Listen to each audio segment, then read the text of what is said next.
দীপমালিকা বা দীপদান মহোৎসব। নানা পুরাণে এই দীপদানের বহু মহিমার কথা ব্যাখ্যান করেছেন। স্কন্দ পুরাণে আচার্যপাদ বলছেন, কৃত্বা কোটি সহস্রাণি পাতকানি বহুন্যপি নিমেষার্ধেন দীপস্য বিলয়ম জানতি কার্তিকে। শৃণু দীপস্য মাহাত্ম্যম কার্তিকে কেশব প্রিয়ম দীপদানেন বিপ্রেন্দ ন পুনর্জায়তে ভুবি। যদি কেউ এই কার্তিকে দীপদান করেন তো নিমিষার্ধেন, এক নিমিষের অর্ধ সময়ও যদি সেই দীপটা জ্বলে, সহস্র সহস্র সমস্ত পাপ দূরীভূত হয়ে যায়। এবং এই দীপদানের প্রভাবে হে রাজেন্দ্র, ন পুনর্জায়তে ভুবি, এই পৃথিবীতে আর এই জন্ম মৃত্যুরূপী কষ্ট ভোগ করতে হয় না। পুরতো বাসুদেবস্য দীপম দত্ত্বা কার্তিকে প্রাপ্নোতি শাশ্বতং স্থানং সর্ব বাধা বিপর্জিতম। এই কার্তিকে দীপদানের আরো মহাত্ম্যের কথা বললেন। যদি কেউ সাক্ষাৎ ভগবানী রাধা গোবিন্দের সম্মুখে দীপদান করেন, শাশ্বতং প্রাপ্নোতি, নিশ্চয়ই তার সমস্ত বাধা বিপত্তি দূরীভূত হয়ে যায়। যেরকম সূর্যের উদয় হলে অন্ধকার দূর হয়ে যায়, ঠিক সেই রকম এই প্রদীপ স্বরূপ যখনই হৃদয়ের মধ্যে জাগ্রত হবে, তো সঙ্গে সঙ্গে এই যত বাধ বিপত্তি সব দূরীভূত হয়ে যায়। আবার এই কার্তিক মাসে আরো কয়েক রকম দীপদানের প্রথা বা ভাবনা আছে।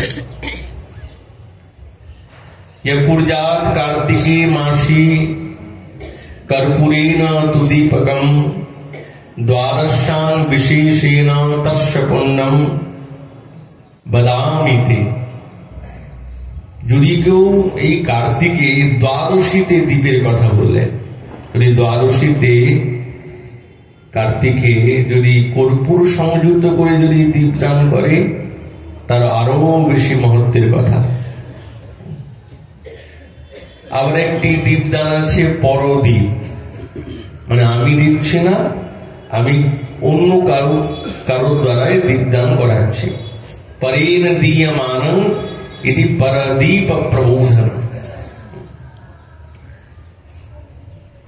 দীয়মানং তুজে দীপম বোধনন্তি হরি গৃহে পরেন নৃপশার্দূলম নিস্তীর্ণং যময়াতনা। কোনদিন জীবনে সে জম পাস দেখবে না। যদি কেউ পরের দ্বারা দীপদান করায়, কোনদিন সে জম পাস দেখবে না এবং শ্রেষ্ঠ গতিকে প্রাপ্ত হন। এইরকম শিখর দ্বীপ আছে। তারপরে দীপ মালিকা আছে। দীপ মালিকা শব্দের অর্থ হচ্ছে ওই ক্রমানুসারে, এরকম শালিকা আমাদের শ্রীকুণ্ডে সারি সারি দীপ দেওয়া হচ্ছে ক্রমানুসারেতে, এইরকম দীপ। এই দীপদানের এতটাই মাহাত্ম্যের কথা বললেন যে কি বস্তু দিয়ে দীপ জ্বালাতে হয়। তো বলছে অনেক প্রকার আছে। হবিষং প্রথমং কল্প দ্বিতীয়শ্চ ঔষধয় রসি। প্রথম তো ঘি দিয়ে, আচ্ছা কারো যদি সমর্থ না হয়, সকলেই যে ঘি দিয়ে প্রদীপ দেবে তা তো নয়।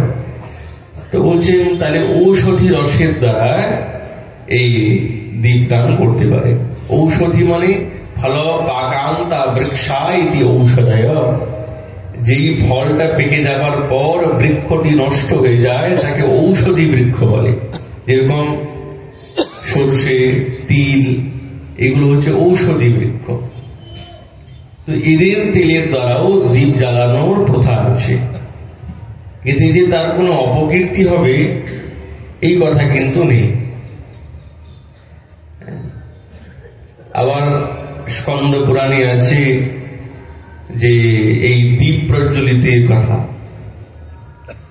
একজন কেউ ঠাকুর মন্দিরে দীপ দিয়ে গেলেন, তার মধ্যে একটু ঘি থাকে, তো ইঁদুর বুঝতে পারে নাই। এখন সুরটা জ্বলে যাবার পর কিছু তো আগুন থাকে তার মধ্যে, তো সেই ইঁদুর বুঝতে পারে নাই, ওইটাকে মুখের মধ্যে নিয়ে এসে দাঁতেতে জড়িয়ে গেল তুলোটি। তার মধ্যে অগ্নি তো ছিলই, এখন জ্বালাতে ছটফট করতে আরম্ভ করেছে। ছটফট তো করছে, যত ছটফট করে তো ঠাকুর তো সামনেই আছেন, যেন মনে হচ্ছে এই ইঁদুরটি নৃত্য করছে। ওই প্রদীপটা মুখের মধ্যে নিয়ে যেন নৃত্য করছে। এই করতে করতে করতে করতে সেই মুশিকের হয়ে গেল মৃত্যু। কিন্তু মৃত্যু হওয়ার সঙ্গে সঙ্গে তিনি একটা দিব্য দেহ ধারণ করে ভগবত লোকে গমন করলেন। কারণ কি? বলছে ইনি ভগবানকে প্রদীপ দেখিয়ে আর তার দেহের থেকে প্রাণটা বেরিয়েছে বলে তার ভগবত গতি প্রাপ্ত হয়েছে। এখন বাস্তবিক তো তা নয়, সে তো ভগবানকে প্রদীপ দেখায় না, কিন্তু ভগবান ভাবগ্রাহী জনার্দন, তিনি ভাবটাকে স্বীকার করেন। আর ভাবটাকে স্বীকার করার কারণে এই মুশিক তিনি পরম গতিকে প্রাপ্ত করলেন। যেহেতু তার যোনি পশুতে হওয়া সত্ত্বেও তিনি পরম গতিকে প্রাপ্ত করলেন। বিতিহোত্রে রাজা জগদ্ধ্বজের পূর্বজন্মের কথা বললেন, এই প্রদীপদানের কথা, আভাসী প্রদীপদান। তিনি এখন কথা প্রসঙ্গে বললেন যে তিনি শ্রেষ্ঠ গতিকে প্রাপ্ত করলেন। তিনি কিন্তু প্রদীপটা জ্বালিয়েছেন অন্ধকার গৃহের মধ্যে প্রদীপটা জ্বালিয়েছেন, কিন্তু তিনি জানেন না এখানে সাক্ষাৎ ভগবান বিদ্যমান আছে। কলঙ্গাতে ছোট ছোট কলঙ্গা থাকে না, ওর মধ্যে ভগবান ছিলেন, ভগবানের প্রাচীন বিগ্রহ, ওখানে প্রদীপটা জ্বালিয়েছে। তার উদ্দেশ্য ভগবানের প্রতি প্রদীপ জ্বালানো না, ওই গৃহটা অন্ধকার, তাই জন্য তিনি বনের মধ্যে ভ্রমণ করতে করতে ওই প্রদীপটা ওখানে জ্বালালেন। কিন্তু দিন ছিল এই দীপ মালিকার দিন। সঙ্গে সঙ্গে সারা জীবনে তো সৎকর্ম করেননি, কিন্তু এই প্রদীপ ভগবানের চরণে দেওয়ার কারণে তিনি সাক্ষাৎ তার সমস্ত পাপ তাপ দূরীভূত হয়ে দিব্য লোকে গন্ধর্ব লোকে তিনি গমন করেছিলেন। তো এইরকম বহু দীপ মালিকার বিশেষ বিশেষ কথা, বিশেষ বিশেষ ভাব। আর কার্তিক মাসে তো আছেই, কেবল একদিন নয়, প্রত্যহ প্রতিদিন রাধা দামোদরের নিকটে, রাধা গোবিন্দের নিকটে এই দীপদানের প্রথা। আর সাধক তো নিরন্তর এই কামনা বাসনা কিছুই চায় না, তার তো একটাই মূল লক্ষ্য, এই প্রদীপটা যে জ্বালিয়েছি এর দ্বারা যাতে আমার হৃদয়ের সমস্ত অন্ধকার দূরীভূত হয়ে সাক্ষাৎ প্রেম ভক্তির প্রদীপ যাতে উজ্জ্বলিত হয়, প্রকাশ হয়। এই তো আমাদের আজ আরেকটা বিশেষ আজকে লীলার তিথি। এই তিথিতে মুক্তাচরিত লীলার বিশেষ কথা, রাধা গোবিন্দের, যেটি সাক্ষাৎ শ্রীপাদ রঘুনাথ দাস গোস্বামী পাদ রচনা করেছেন, তার ভাবগত এই প্রকাশ মুক্তাচরিত আজকের দিনে। তো সেই দ্বারকাতে যখন ভগবান বিদ্যমান আছেন, তো সত্যভামা তিনি জিজ্ঞেস করলেন, প্রভু একটি জিনিস জানতে চাই।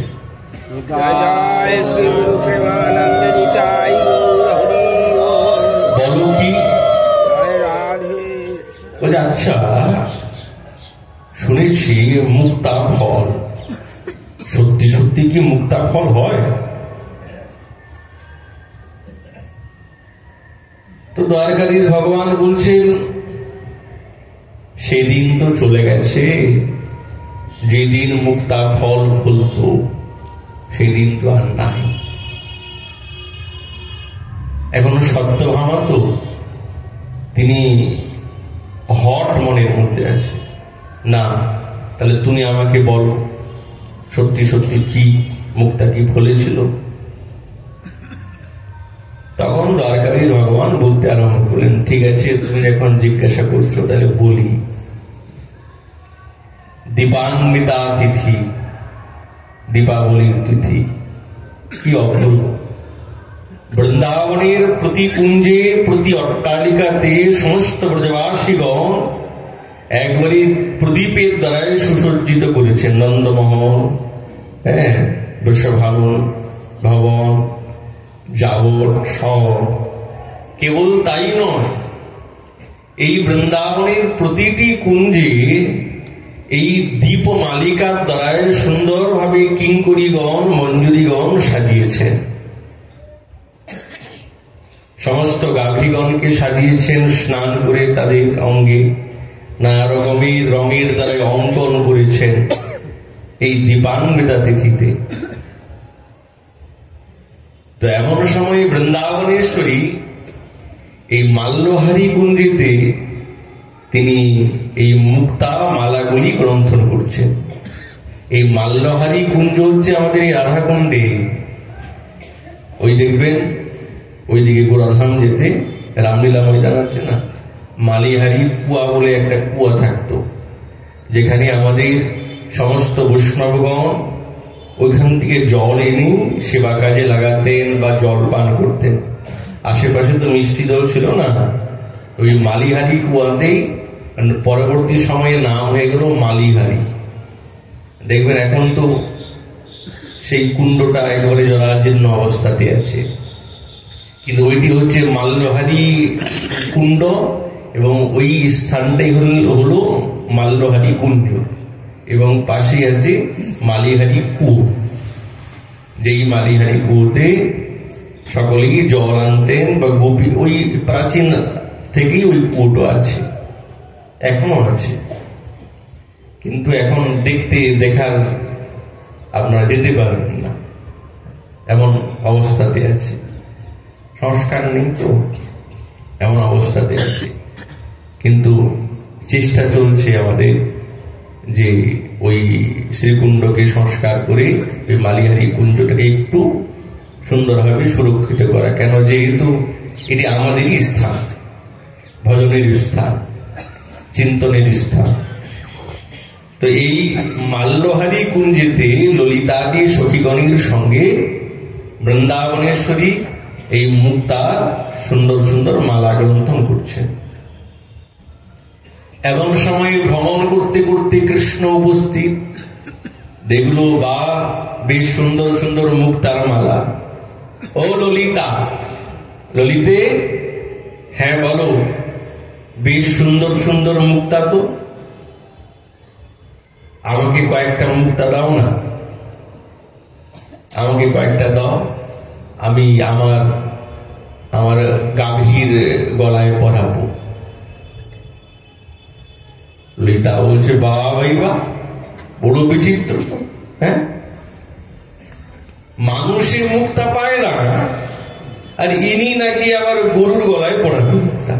হ্যাঁ, খেয়ে দিয়ে কাজ নেই।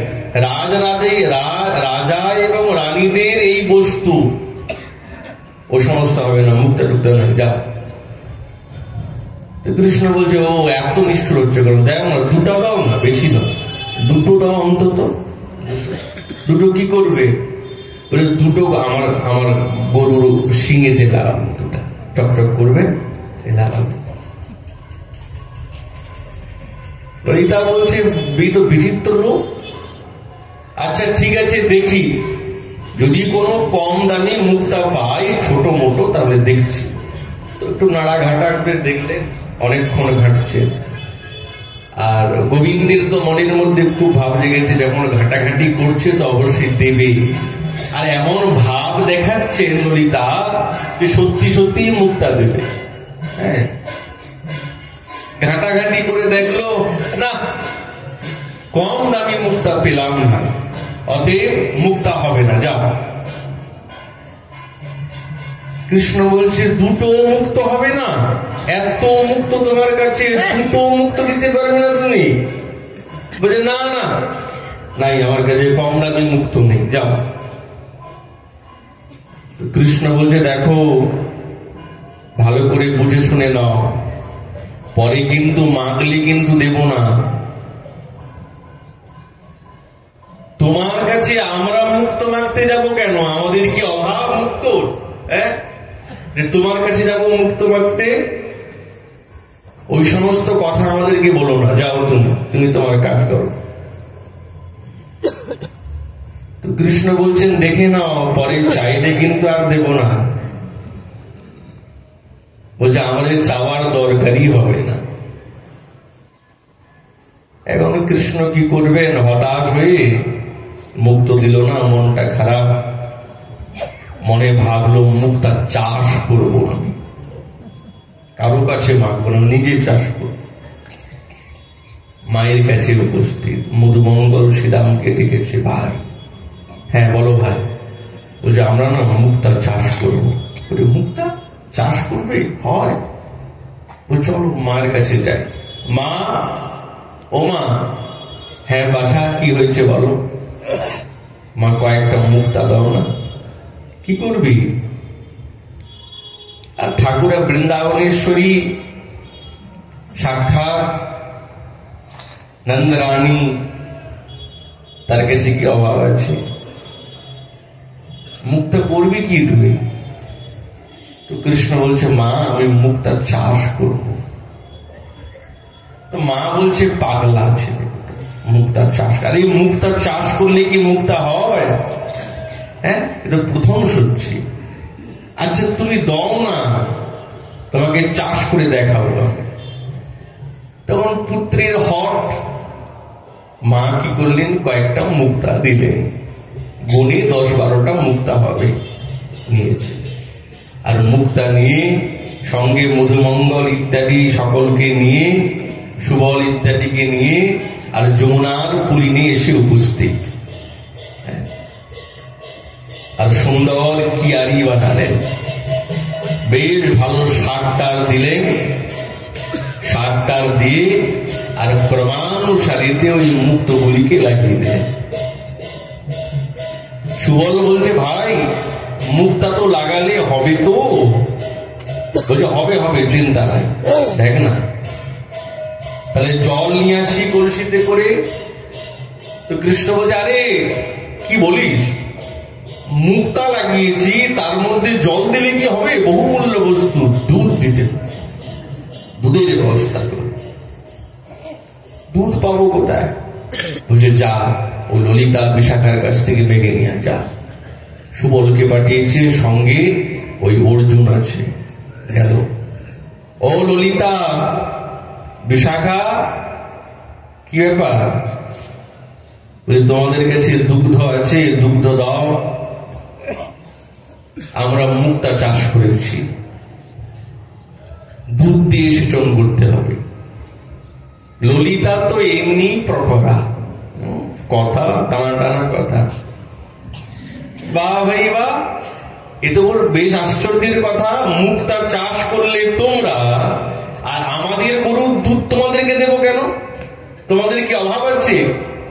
নন্দ বাবা 9 লক্ষ গাভীতা। শোনো, যার মাথায় যার শিঙে মুক্তা পরাবে সেই গরুর দুধ দিয়ে তো সেচন করলে হয়। আমাদের কাছে কেন মারতে? দুধ টুধ হবে না, যাও। বিতাড়িত করে দিলেন। কৃষ্ণের কাছে এসে বলছে ভাই ওরা তো মানা করে দিয়েছে, দেবে না। আচ্ছা ঠিক আছে, আমাদের কি অভাব আছে না? বাবা ওই দুধ চাই। এখন সন্তানের কথা পিতা কি আর নিষেধ করেন? তো কলসিতে করে নিয়ে আর খুব দুধ দিয়ে সেচন করছেন। ওই মুক্তা চাষ করেছেন, সেচন করছেন। কি আশ্চর্যের কথা, 2-4 দিনের মধ্যে অঙ্কুর বেরিয়ে গেছে। সুবল দেখলো অঙ্কুর বেরিয়েছে। ভাই কানাই, এ কানাই, হ্যাঁ বল কি হয়েছে? দেখ দেখ দেখ দেখ, এই দেখ অঙ্কুর বেরিয়েছে। কৃষ্ণের তো খুব আনন্দ, দৌড়ে গেছে। মা, ও মা, হ্যাঁ বাপ কি হয়েছে? বল চলো চলো চলো, তোমাকে দেখাই, একটা জিনিস দেখাবো। আর হাত ধরে টানতে টানতে নিয়ে এসছে। আরে কি বল, দেখা। এই দেখো, মুক্তা চাষ করেছি, অঙ্কুর বেরিয়েছে। মা তো অবাক, এ তো স্বপ্নের মতন যে মুক্তা চাষ করে অঙ্কুর বেরিয়ে গেল। হ্যাঁ,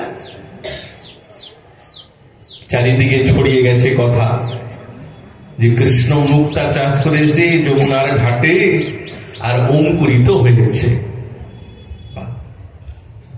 এখন এই সংবাদ গোপীদের কাছেও গেছে।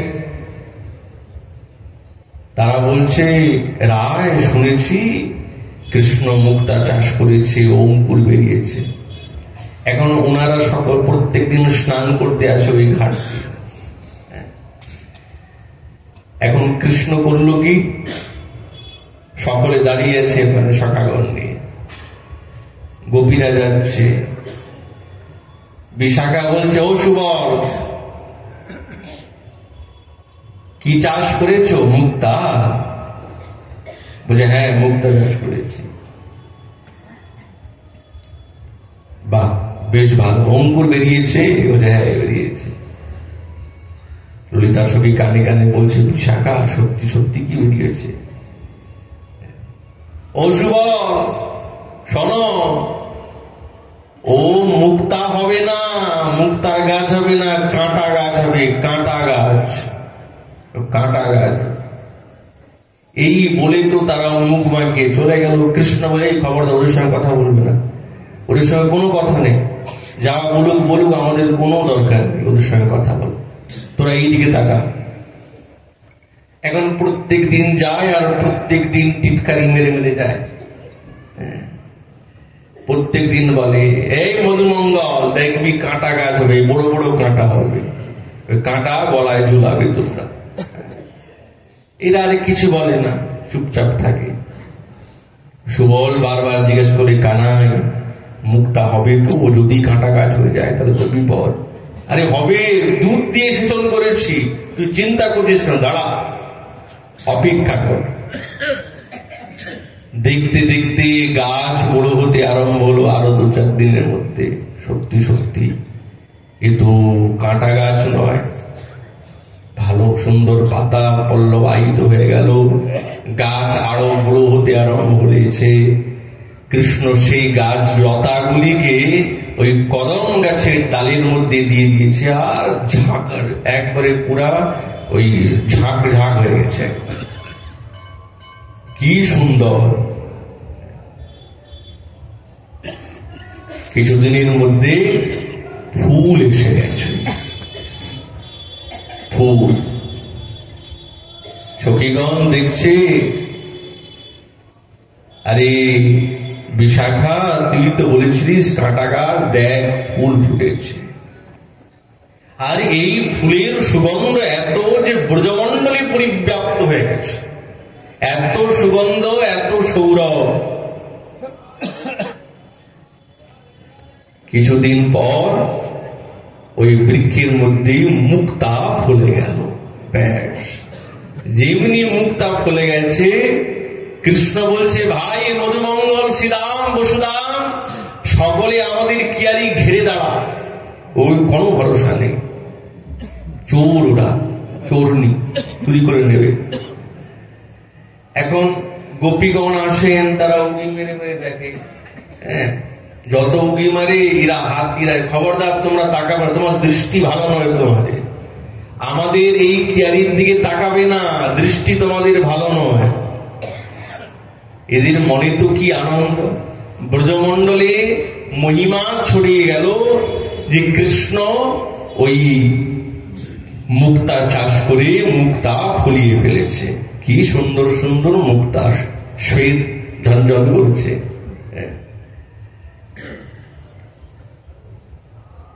এখন বৃন্দাবনেশ্বরীর যখন দেখলেন যে কৃষ্ণ মুক্তা ফলিয়ে ফেলেছে, সঙ্গে সঙ্গে মুক্তা হয়ে গেল হান। ললিতা বলছে, কি হয়েছে তোমার? কি হয়েছে মানে? ছোট হয়ে গেলাম আমরা। ছোট ছোট হওয়া যাবে না, আমরা মুক্তা চাষ করব। ললিতা বলছে, তোমার বুদ্ধি টুদ্ধি খারাপ হয়ে গেছে, আমরা চাষ করব। শোনো, ও কি তন্ত্র মন্ত্র জানি, আমরা কি জানি? ও তন্ত্র মন্ত্রের দ্বারা সেই পুতনাকে মেরেছে, বকাসুরকে মেরেছে, গিরি গোবর্ধন ধারণ করেছে, তন্ত্র মন্ত্র শিখেছে। ওই তন্ত্র মন্ত্র দিয়ে চাষ করে মুক্তা ফলিয়েছে। আমরা কি তন্ত্র মন্ত্র জানি যে আমাদের মুক্তা হবে? তুঙ্গবিদ্যা বলল, শোনো ললিতা, আমি জানি ওই পূর্ণমাসী দেবী তার সুদক্ষা শিষ্যা ওই নান্দিমুখীর কাছ থেকে তন্ত্র মন্ত্র শিখে এই মুক্তা চাষ করেছে। আমরাও তার কাছ থেকে মন্ত্র শিখবো, চলো। হ্যাঁ, ঠিক কথা। বৃন্দাবনেশ্বরী, ললিতা, বিশাখা সকলে এসে উপস্থিত। ও নান্দিমুখী, বলো সখীগণ, তোমরা সকলে এসছো, কি হয়েছে বলো। দেখো, আমরা কিন্তু মুক্তা চাষ করতে চাই। ওই কৃষ্ণ মুক্তা চাষ করেছে কি তন্ত্র মন্ত্রের দ্বারা, তুমি আমাদেরকে ওই মন্ত্রগুলি দাও, আমরা ওই মন্ত্রের দ্বারা এই মুক্তা চাষ করব। নান্দিমুখী বলছে, শোনো, এই বৃন্দাবন হচ্ছেন চিন্তামণি ধাম, এখানে কোনো তন্ত্র মন্ত্র লাগবে না, তোমরা লাগালেই হবে। তো বৃন্দাবনেশ্বরী বলছে, লাগালে তো হবে, কিন্তু ওর থেকে ভালো হওয়া চাই। লাগালেই হলে হবে না, ওর থেকে ভালো হওয়া যায়, বড় বড় হওয়া চাই মুক্তাগুলি। তো নান্দিমুখী বলছে, হ্যাঁ ভালোই হবে, বড় বড় হবে, চকচকে হবে। ও দুধ দিয়ে সেচন করেছে, তোমরা ঘি আর নুনির দ্বারা সেচন করবে, তাহলে বড় বড় হবে, মোটা মোটা হবে। ঠিক, ললিতা বলছে, ঠিক ঠিক বলেছ। আর ঘরে যত মুক্তা ছিল সব একত্রিত করেছেন। বৃন্দাবনে 2-4টা রেখেছেন, ললিতাকে সব লাগাবো। আর তারাও কোদাল নিয়ে, ফাবড়া নিয়ে, আর ওই যমুনার ঘাটে বেশ গোবিন্দের থেকে দ্বিগুণ আর ওই কিয়ারি তৈরি করছে, ক্ষেত খামার, বেশ সুন্দর সাতটা দিয়ে, আর মুক্তা সব মুক্তা লাগিয়ে দিয়েছে। আর সেচন করছে কিসের দ্বারা? বলছে ঘি আর নবনীত।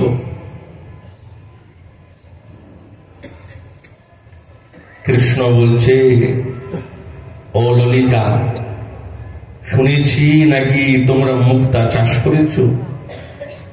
বলে, হ্যাঁ মুক্তা চাষ করেছি, তোমার থেকে বড় বড় হবে, দেখবে বড় বেশি হবে, বড় বড় মোটা মোটা মুক্তা হবে। বৃন্দাবনেশ্বরী যখন মুক্তা চাষ করেছে, এই সংবাদ পেয়ে গেল পদ্মা। সে দৌড়ে গেল, চন্দ্রাবলী, ও চন্দ্রাবলী, তুমি তো বসে আছো এখানে, কিছু খোঁজ খবর রেখেছো? ওই রায় মুক্তা চাষ করেছে। চন্দ্রাবলী, তাহলে আমরাও চাষ করবো, চলো। তারাও ক্ষেত খেয়ারি তৈরি করলেন। 2-4টা তো বৃন্দাবনেশ্বরী দেখেছিলেন, কিন্তু চন্দ্রাবলী যা ছিল সব পুঁতে দিয়েছেন, একটাও রাখে না। আমরা একটাও রাখবো না। ওরা কেবলমাত্র নবনীত দিয়ে ওরাও ওই সেচন করছে। এখন 2-4 দিন যখন হয়ে গেল, অঙ্কুর বেরিয়েছে। বিশাখা দেখলো অঙ্কুর তো বেরিয়েছে, ললিতাকে বলে, ললিতা, অঙ্কুর তো বেরিয়েছে, কিন্তু ওর মতন তো অঙ্কুর না, আমাদের তো কেমন কেমন পাতাগুলি মরে উঠছে।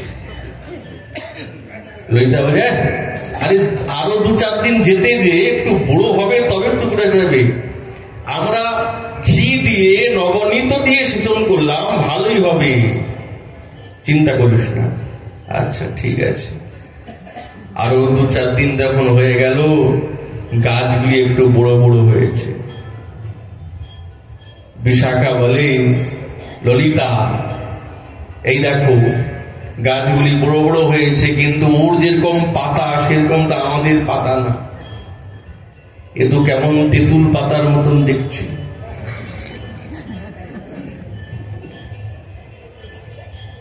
ললিতা বলে, সত্যি তো ঠিক বললি,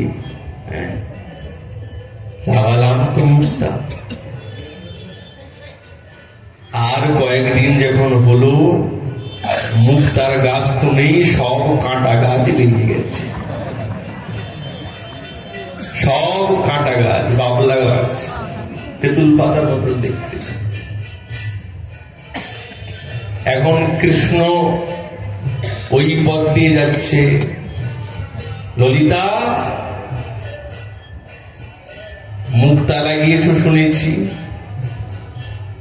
তো ললিতা তো বাঘ পটু, বলছে আমরা মুক্তা চাষ করি, কি চাষ করি, আমরা কি চাষা? হ্যাঁ, তোমার মতন নাকি গোচারণ ছেড়ে আর চাষ করতে লেগেছো তুমি? তোমার মতন আমরা নাকি? আমরা গোবনকে রক্ষা করি। এখন তো যা হয়ে গেছে হয়ে গেছে, এটাকে চাপা তো দিতে হবে। তো চাপা দিতে গেলে তো গলার সুরটা বেশি গম্ভীর করতে হবে, না হবে না। তোমার মতন চাষা নাকি আমরা চাষ করতে লেগেছি? এখন কৃষ্ণ কিছু বলেন না। কৃষ্ণ তো বুঝে গেছে যে কাঁটা গাছ হয়েছে। এখন গোবিন্দ বললেন কি, এত যে মুক্তাগুলি সব মুক্তা করলো কি, সব গাভী গরুর গলায়, পায়ে, সারা অঙ্গে, কেবল গরু নয়, কটা ছাগলগুলিকে নিয়ে এসছে ছাগলের গলায়, ছাগলের নাকে দুল, ছাগলের পায়ে ওই মুক্তার দ্বারাই নুপুর তৈরি করেছে, ছাগলকে সাজিয়েছে। আর ছাগলগুলো তো বেশ নড়ে নড়ে আসে, আর ওইদিকে নড়ে নড়ে যাচ্ছে পাশে পাশে। আর বাছুরগুলোকেও পুড়িয়েছে, বাছুরগুলি এসে ওদের কাছে এসে বেশি লাফায়, ওদের কাছে এসে বেশি লাফাচ্ছে। আর এরাও ওখানে নাচে যেখানে ওদের কাঁটা গাছগুলি হয়েছে। গোপীগণের এখন স্থিতি তো বড় স্থিতি ঠিক না। হায় হায়, এবার কি হবে, এবার কি হবে? গোপগণ বলে, মা আমরা এত কষ্ট করে দুধ, দই, ঘি, ঘোল এত আমরা সব সঞ্চয় করছি, যাচ্ছে কোথা? ঘরে তো এক ফোঁটা ঘি নেই, গেল কোথায়? তো মায়েরা বলল, বাপ আমাদের বৌমারা সকলে মুক্তা চাষ করেছে, কৃষ্ণ মুক্তা চাষ করেছে, মুক্তা হয়েছে, সেই দেখা দেখি ওরাও চাষ করেছে। ওই জন্য ওরা ওই ঘি আর নবনীতের দ্বারা ওই সেচন করেছে। ও তারা যখন শুনতে পেয়েছে যে মুক্তা তো হয় নাই, সব কাটা গাছ, সঙ্গে সঙ্গে বলছে, মা গো শোনো, যতক্ষণ মুক্তা ঘরে না নিয়ে আসি ততক্ষণ কাউকে ঢুকতে দেব না, কাউকে ঘরে ঢোকা যাবে না। এখন সখীরা তো বড় বিপদে, ঘরে কি করে ফিরে যাবে, লজ্জা। ললিতা বলছে, ওই নান্দিমুখী হচ্ছে ওই ওই যে দুষ্টের গড়া, ওই কিছু করেছে, চলো। নান্দিমুখী, ও নান্দিমুখী, তুমি আমাদের সঙ্গে ছলচাতুরি করলে। আরে কি করলাম আমি? ওর হলো, আমাদের কাঁটা গাছ হলো কেন? হ্যাঁ, তুমি বললে ঘি দিয়ে সেচন করো, তাই করলাম, নবনীত দিয়ে সেচন করলাম, তো আমাদের তো বড় বড় হওয়া উচিত, তা না হয়ে কাঁটা গাছ হয়ে গেল, এই বড় বড় কাঁটা। হায় হায়, হাতও লাগানো যাচ্ছে না। নান্দিমুখী বলছে, আচ্ছা শোনো, আমার কি দোষ? তোমরা ওই যে এত দামি মুক্তা চাষ করলে, দামি বস্তু চাষ করতে গেলে পাহারা দিতে হয় তো। তোমরা কি রাত্রিবেলা পাহারা দিয়েছিলে? সঙ্গীরা বললেন তা তো দেই নাই। ব্যাস, ওইতেই তো, ওখানেই তো তোমাদের ভুল হয়ে গেছে। আর তোমরা এই এই এই এই মুক্তার চাষ করবে করবে করবে ভালো, এত ঢাক বাজানোর দরকার কি ছিল? ঢাক বাজালে কেন? কি করা যাবে এবার? শোনো, ওই মুক্তা সব তোমাদের চুরি হয়ে গেছে। কৃষ্ণ কি করেছেন জানেন তো? করেছে কি, দেখছে যখন এরা এত মুক্তা চাষ করেছে, রাতের আধারে মধুমঙ্গলকে ডেকেছে, ভাই মধুমঙ্গল এক কাজ করতে হবে, বল। তার বিনিময়ে কি পাবো? বলছে এই দেখ তোর জন্য লাড্ডু নিয়ে এসেছি। লাড্ডু খেতে খুব ভালোবাসে মধুমঙ্গল। লাড্ডু দিলেই ব্যাস, যা করান সারাদিন কাজ করান করবে। আর খুব লাড্ডু খাইয়েছে, পেট ভরে গেছে, ঢাকের মতন ফুলে গেছে। এই দেখ আরেকটা লাড্ডু খা। লাড্ডু দিয়েছে। এবার বল কি করতে হবে? বলতে ওই যে গোপীগণ এখানে মুক্তা চাষ করে সব বের কর। আর সারা রাত ওই কৃষ্ণ মধুমঙ্গলের দ্বারা ওই তাদের ক্ষেত খামার খুলিয়ে আর মুক্তাগুলিকে সব উঠিয়েছে। আর উঠিয়ে কিছু যমুনাতে ফেলেছে, কিছু রেখে নিয়েছে। আর তার বিনিময়ে করেছে কি, সব বাবলা কাটার গাছ রেখে দিয়েছে। ও তাহলে এবার কি হবে? এবার কি হবে? তো নন্দীমুখী বলছে শোনো, তোমাদের তো বিপদ। তাহলে কিছু সোনা দিয়ে তাহলে মুক্তা কিনা হোক ওদের কাছে, ওরা তো চাষ করেছে, তাহলে বিক্রি তো করবে। কে যাবে বলো? সব বলে না না, ওর কাছে আমরা যাব না। বাপরে বাপ, এখন যাওয়া যাবে না। তো চন্দ্রমুখীকে বললেন তুমি যাও। বলছে আমি একা যাব না, তাহলে কাউকে না কাউকে পাঠাও আমার সঙ্গে। আচ্ছা ঠিক আছে, কাঞ্চনলতাকে পাঠানো হোক। তো দুইজনই কিছু সোনা নিয়ে আর পৌঁছলেন। সুবল আছে, সুবলকে বলছে ওই সুবল শোনো, আমরা তো বড় বিপদে পড়েছি, আর কিছু মুক্তা আমাদেরকে দাও, তার বিনিময়ে সোনা নাও। তোমরা দেখো এত মুক্তা চাষ করেছো, বিক্রি তো করবে, কি করবে? দাও আমাদেরকে কিছু দাও। আর কুঞ্জের মধ্যে বসে আছে কৃষ্ণ, বাইরে না, একবারে দৌড়ে এসেছে। খবরদার সুবল, মুক্তা এদেরকে দেব?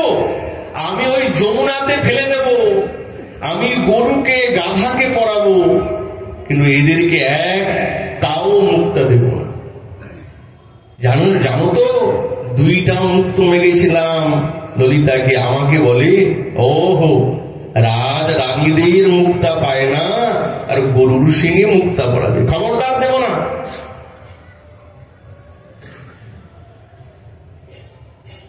এখন এই যখন বিচিত্র ভাব দেখলো, তখন সুবল বলল দেখো এত কঠোর হলে হবে কি, ওরা বড় কষ্টে আছে, ঘর যেতে পারছে না, দিয়ে দাও। ঠিক আছে দেব, বিনিময় কিন্তু চাই, বড় বিনিময় চাই। আর যেই বিনিময়ের কথা বললেন, সঙ্গে সঙ্গে এই বিনিময় কি আর দেওয়া যায়? অঙ্গ মাধুরী চাই। সঙ্গে সঙ্গে এই চন্দ্রমুখী আর কাঞ্চনলতা দুইজনের ওখান থেকে দিয়ে দৌড় এসে বলে সব্যনাশ, আমি বলেছিলাম আমরা যাবো না ওদের কাছে, এরকম বলছে প্রতিনিধির দ্বারাই কোনো কাজ হবে না, যার দরকার তাকে আসতে হবে, তবে হবে। সে আসুক, সে মাগলে তবে তাকে আমরা চিন্তা করতে পারি দেব কি দেব না। এখন বৃন্দাবনেশ্বরী কি করবেন? ললিতা আদি সখীগণের সঙ্গে উপস্থিত হলেন। বৃন্দাবনেশ্বরী আলাড়ে দাঁড়িয়ে আছেন, সামনে যান নাই। ললিতা আর বিশাখাকে পাঠিয়ে যাও, তোমরা যাও। আর ওনারা এসে বলছেন, গন্ধ তো পেয়ে গেছেন, বৃন্দাবনেশ্বরী এসেছেন, এই গন্ধ পেয়েছেন যে বৃন্দাবনেশ্বরী আগমন হয়েছে। আর যে যে কথাগুলি বলছেন, এই কথার দ্বারা অঙ্গ মাধুরী, রূপ মাধুরী, ভাব মাধুরী, এইগুলি কিলকিঞ্চিত দশা, এই স্বরূপটা প্রাপ্ত হচ্ছে, বুঝে যাচ্ছে। বলছে, শোনো, তুমি তো মুক্তা চাষ করলে, তো আমাদের কিছু দাও মুক্তা। তুমি এত মুক্তা নিয়ে কি করবে? তো ললিতাকে বলছে, না না, মনে আছে তো তোমার, তুমি বলেছিলে, আমি তোমাকে বলেছিলাম পরে কিন্তু চাইলে আর দেবো না, মুক্তা টুক্তা হবে না, আমার মুক্তা আমি কাউকে দেবো না। তো বৃন্দাবনেশ্বরী রেগে গেলেন, উনি ওই একটু আড়ালে দাঁড়িয়েছিলেন, ওখান থেকেই বললেন, ললিতা, ও যে এত বড় বড় কথা বলছে, ওকে জিজ্ঞাসা করতো যে কার জমিতে চাষ করেছে, হ্যাঁ, কার জমিতে মুক্তা চাষ করেছে, যে জমিনের মালিক সেই তো অর্ধেক মুক্তা পাবে। হ্যাঁ, কৃষ্ণ এখন চুপ হয়ে গেছে, সর্বনাশ, এতক্ষণ তো মুক্তা নিয়ে ঝগড়া হচ্ছিল, এখন মুক্তার জমিন নিয়ে ঝগড়া, কার জমিনে চাষ করেছে। এখন কৃষ্ণ বলছে, কেন, এই জমিন তো আমার। ললিতা বলছে, কি করে তোমার হবে? বলছে, ওই যে শ্রুতিতে বলছে কৃষ্ণ বনম, তাহলে আমার বন। ললিতা বলছে, শ্রুতি তো এটাও বলছে, স্মৃতি তো এটা বলছে যে রাধা বৃন্দাবনে বনে, এই বন রাধারানীর। তো কৃষ্ণ বলছেন, শোনো, শ্রুতি থেকে, স্মৃতি থেকে শ্রুতি বড়। তো ললিতা বলছে, আচ্ছা ঠিক আছে, কে বড় কে ছোট এটা পরের কথা, কিন্তু শ্রুতি এবং স্মৃতির মধ্যে কি পরস্পর পরস্পর কোনো গন্ডগোল আছে কি? গন্ডগোল তো নয়, সমন্বয় আছে। তাহলে আচ্ছা, তাহলে তুমি এই সমন্বয়টা বুঝতে পারলে না? এই এত বছর ধরে গরু চড়িয়ে চড়িয়ে বুদ্ধিটা গরুর মতনই তোমার হয়েছে, হ্যাঁ, সমন্বয়টা বুঝতে পারছো না। ললিতা বলছে, আচ্ছা বলো তো, এই কৃষ্ণমণির কি সমাস বলো? কৃষ্ণ বলছে, কেন, তৎপুরুষ সমাস, কৃষ্ণস্য বনম ইতি কৃষ্ণ বনম। ললিতা বলছে, না না, ওই সমাস নয়, এটা হচ্ছে কর্মধারয় সমাস। কৃষ্ণঞ্চ তদ বনঞ্চেতি, যেখানে বিশেষ্য বিশেষণের সঙ্গে সমাস হয় তাকে কর্মধারয় সমাস বলে। বিশাখা বলছে, সর্বনাশ, হায় হায় হায়, তুমি গিরি গোবর্ধন ধারণ করলে, অগাসুর বকাসুর পুতনা এত কর্ম ধারণ করলে, আর তুমি কর্মধারয় সমাজটা বুঝতে পারলে না? হ্যাঁ, তখন অন্য সখী বলছে, আরে কর্মধারয় সমাজ বুঝবে কি, ও তো তৎপুরুষ সমাজটাই বুঝে, তৎপুরুষ সমাজ ছাড়া তো কোনো সমাজই জানে না। তখন রাধা ঠাকুরানী উনিও ভুল পেয়ে গেলেন, এরা কি বলে ওরা কি বলে বুঝতে। ললিতা, কি তৎপুরুষ মানে বুঝলাম না তো। ললিতা বলছে, শোনো, ষষ্ঠী তৎপুরুষ, ষষ্ঠী কাচির একা সখী, আর তস্য পতি ইতি তৎপতি, তৎপতি দেব ইতি তৎপুরুষ। ষষ্ঠী একজন সখীর নাম, সখী বলতে কে না, চন্দ্রাবলী, তার প্রতি সেখানেই তো সারাদিন বসে থাকে, সেখানেই থাকে। ও যদি ওই সমাজটাকে ভালোভাবে জানে, অন্য সমাজকে আর জানবে? শোনো, তুমি এক কাজ করো, ওই কি বলে, ওই বটবাসিনী, ওই ষষ্ঠীর কাছে গিয়ে, পাশে অনেক কুল বন আছে, তুমি ওই কুল ফল খাও আর ওখানেই থাকো, এখানে আসতে হবে না, তোমার বুদ্ধি শুদ্ধি সব গেছে। কৃষ্ণ তো অবাক, বাঘ বিতণ্ডায় দর পাচ্ছে না। নান্দিমুখী দেখলো কলহ তো বাড়তি আরম্ভ হয়েছে, কি করা যায়, মধ্যস্থ হোক। তো নান্দিমুখী এসেছে, আচ্ছা আচ্ছা কৃষ্ণ তুমি চুপ করো, এই সখীগণ তোমরা চুপ করো, শোনো আমার কাছে সাক্ষাৎ এই বৃন্দাবনের অধিদেবী তার সংবাদ এসেছে। দেখো কৃষ্ণ তুমি একটু শান্ত হও, এরা এখন বিপদে পড়েছে, তুমি তোমার কাছে তো অনেক সম্পদ আছে, তুমি তার মধ্যে দিয়ে একটু মুক্তা তাদেরকে দাও, কি আছে? কৃষ্ণ বলছে ঠিক আছে দেব দেব, কিন্তু বিনিময়ে আমারও তো চাই। কি চাই? কি চাই? বলছে জ্যেষ্ঠা ধারাধার চাই। এখন জ্যেষ্ঠা মানে কি? যেমন আকাশে 27টি নক্ষত্র আছে, বিশাখাকে রাধা নক্ষত্র বলে, আর অনুরাধা মানে ললিতা। হ্যাঁ, তাহলে বিশাখা এবং অনুরাধার মধ্যে যিনি আছেন তিনি হচ্ছেন জ্যেষ্ঠা, আর জ্যেষ্ঠাকে সাক্ষাৎ রাধা ঠাকুর। আমি ওই জ্যেষ্ঠার ধরাধর চাই, তবে আমি মুক্তা দেব। এখন আর কিছু করার নেই, নান্দিমুখী সম্মুখে সাক্ষাৎ বৃন্দাবনেশ্বরীর সঙ্গে গোবিন্দের মিলন হলো। ধরাধর কি সমস্ত অঙ্গের পরিপাটি এবং অঙ্গের এবং সারা উপভোগ্য বস্তুর একমাত্র আস্বাদক গোবিন্দ ছাড়া তো আর কেউ নয়। এই গোবিন্দ এবং বৃন্দাবনেশ্বরীর সঙ্গে মিলন হলো, কলহ সমাপ্ত হলো, আর মুক্তা তারা পেলেন। এই মুক্তা নিয়ে পুনরায় সমস্ত গোপীগণ গিয়ে গেলেন। এই আজকের তিথিতে, এই দীপান্বিতা তিথিতে এই রাধা গোবিন্দের একটা বিশেষ কৌতুকময় লীলা, যাকে মুক্তাচরিত বলে। আমাদের আচার্যগণের বহু গ্রন্থ, তো এরকম বহু কাব্য আছে, যেই কাব্যের অনুসন্ধান আমরা কিন্তু আজও পর্যন্ত জানি না, আজও পর্যন্ত আমাদের জানা না।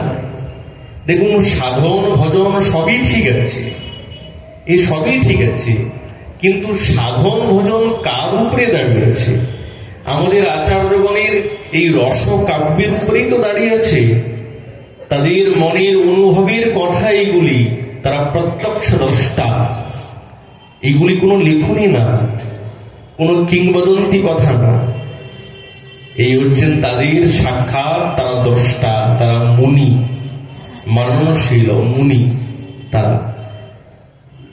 কিন্তু অনেক এইরকম কাব্য, এরকম রস গ্রন্থ আমাদের জীবন থেকে মানে লুপ্তই হয়ে গেছে, একবারেই নাই।